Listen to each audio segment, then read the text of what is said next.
Hello friends, welcome back to my channel ICU Corner. Myself, Dr. Kiran Zadav.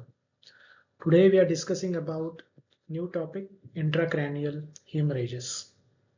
As the name suggests, any type of bleed intracranial, that is within the skull, are called intracranial hemorrhages.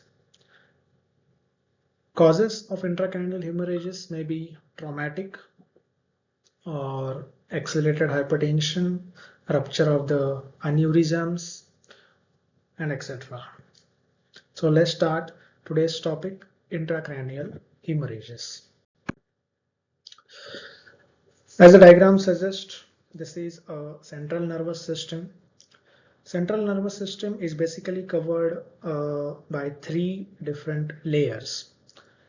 The most outside layer is the dura mater, then arachnoid mater, and the most inside one is the pia mater.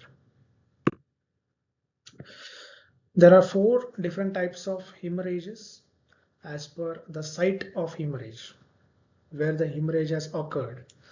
They are classified as epidural, that is outside the dura mater, subdural, that is within the dura and arachnoid mater, subarachnoid, that is within the arachnoid and pia mater, and intracerebral, that is within the brain. This diagram suggests of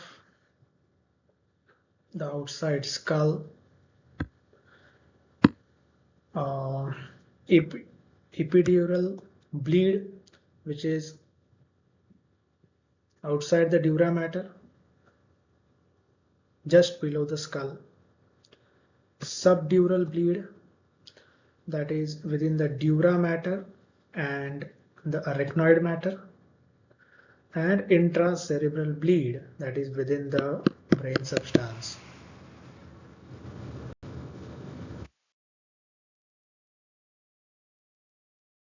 Epidural hemorrhage.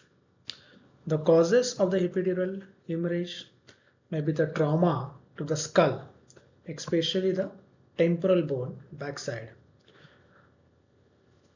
What occurs exactly after the trauma?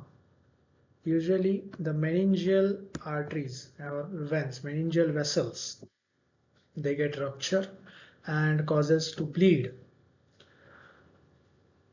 It's to epidural bleed or the epidural hemorrhage.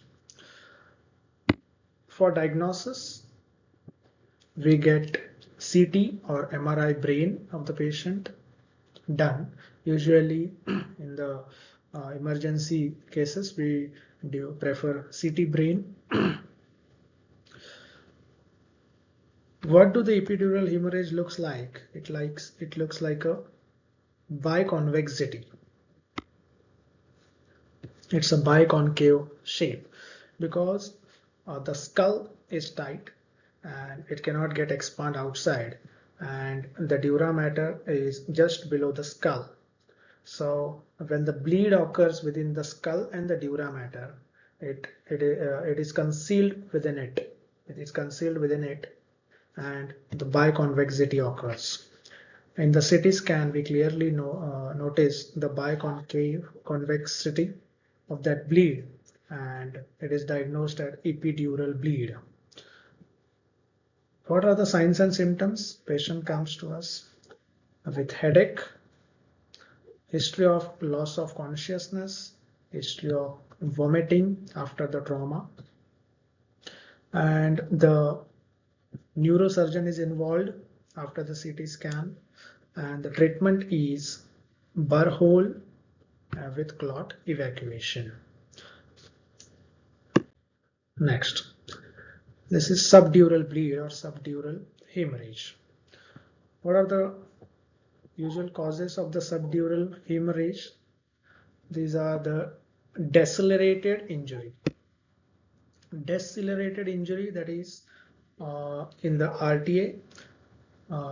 RTA patients, where the patient is riding a car or a bike and there is a sudden dash his car, to his vehicle, and there is deceleration. So it is called the decelerated injury with sudden fall and with head injury. What occurs usually? Cerebral veins were ruptured in this case, leading to bleed. What is the onset? There is a gradual onset. Maybe the patient had a fall many days back.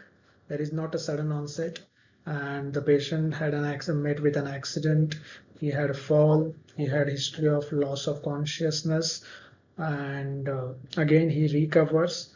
And after some days, maybe by a week or some, he again gets episode of unconsciousness, and when he gets admitted, the CT brain suggests of subdural bleed. It present like a crest, as we saw in the previous diagram, and this is not a good news. It's a death crest. The subdural bleed.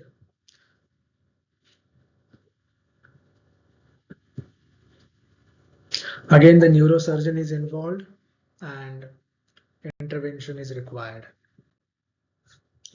Next, subarachnoid hemorrhage. What are the causes?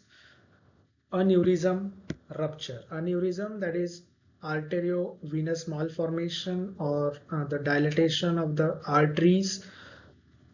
They get ruptured by any reason, maybe accelerated hypertension or the traumas, and lead to bleed that occur, that leads to subarachnoid hemorrhage. The symptoms usually are very severe and sudden headache, and patient is conscious in subarachnoid hemorrhages. Not like epidural or subdural, there is no history of loss of consciousness. Patient is usually conscious but has a severe headache, and there may be accelerated hypertension, and in the CT scan we can diagnose the subarachnoid bleed, and if we go for the CSF aspiration, we get RBCs or the blood in the CSF, and we get a confirmed diagnosis of subarachnoid hemorrhage. Again, the neurosurgeon is involved for the further management, and he may require a craniotomy, decompressive craniotomy, for releasing the intracranial pressure. Last one, the intracerebral bleed. As the name suggests, the bleed within the brain substance. It is caused due to a rupture of micro vessels due to the usual cause was accelerated hypertension, and the micro vessels due to accelerated hypertension gets ruptured in the brain substance, and it leading to the loss of function of that area of brain, leading to maybe the weakness, like paralysis, hemiparalysis, loss of consciousness, deterioration in the GCS, usually diagnosed on the CT scan and clinically diagnosed with paralysis, loss of consciousness, poor GCS, unequal pupils, and the neurosurgeon is involved, and patient may require intervention. Usual treatment is controlling the BP. If the GCS is deteriorated, then secure the airways, ventilate the patient, and he may require intervention, that is decompressive craniotomy in case of poor GCS. So that's all, friends. Thank you. Please like, subscribe, and share my channel ICU Corner on YouTube. Thank you.